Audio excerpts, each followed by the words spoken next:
Hello beautiful people, Zack, Dowdy here. Today, it's a spicy one. We got small skate parks on my mind on the topic. We're here in Vista, California. There's actually two skate parks, one block away from each other. I think that's a really cool way to build the community, to add and get people activated in the skate space. And we're gonna dive into this topic of why I think small skate parks are actually better than big skate parks. While we skate Vista skate park, super rad. Let me get warmed up and we'll dive a little more into this topic of small skate parks being much more efficient for skateboarders.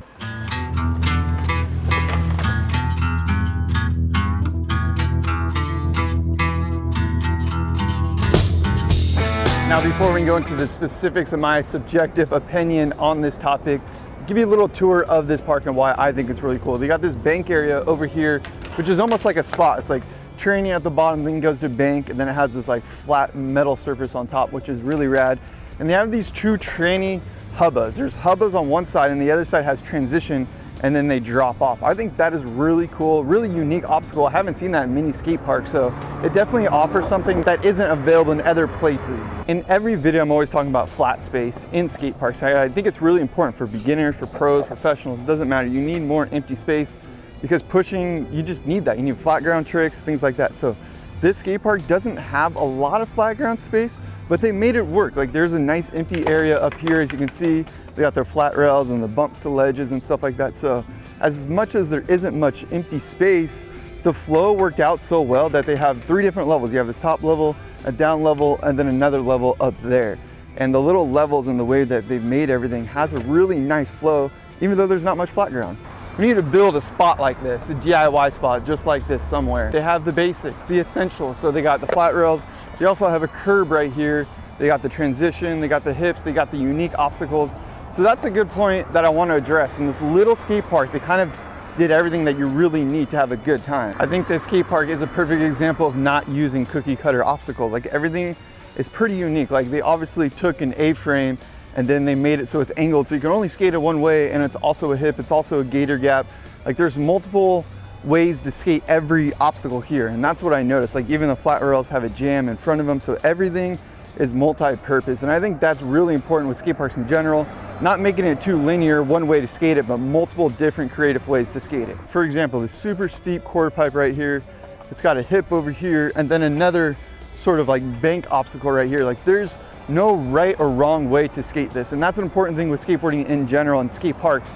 Sometimes skate parks are trying to confine a certain type of skateboarding and formulate skateboarding. A lot of that is because they want to judge skateboarding at a base level, but things like this just go to prove that skateboarding is abstract. You can do whatever you want here, and they just did a really good job on making this skate park really provoke skateboarders to be creative and get out of the box. It's not just cookie cutter. Like they got their flat rails, they got their bases covered, but then they have the really creative obstacles like this one, which I, as a skateboarder that's been skating most of his life, really do enjoy and appreciate that they put that extra thought and effort into it. And you got some nice transition behind me too. So I think the skateboard does a good job of having transition. They got the curbs here, which are really basic. They got the rails.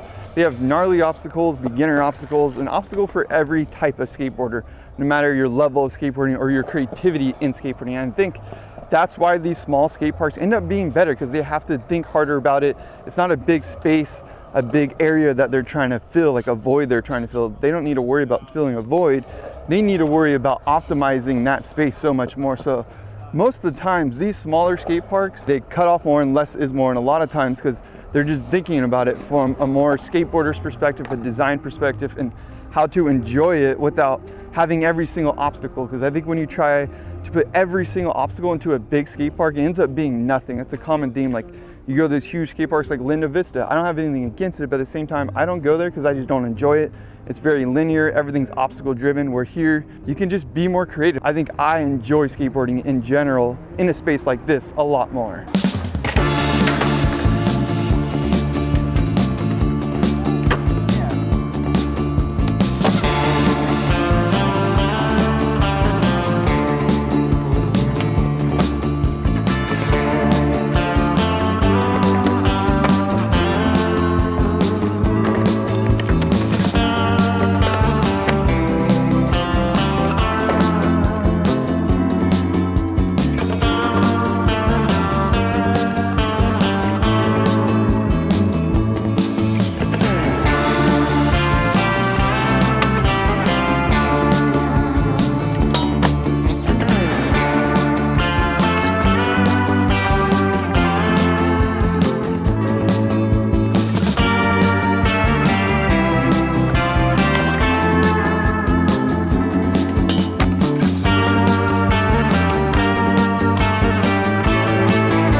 the overarching point about small skate parks is that they're more efficient. I have more fun at them.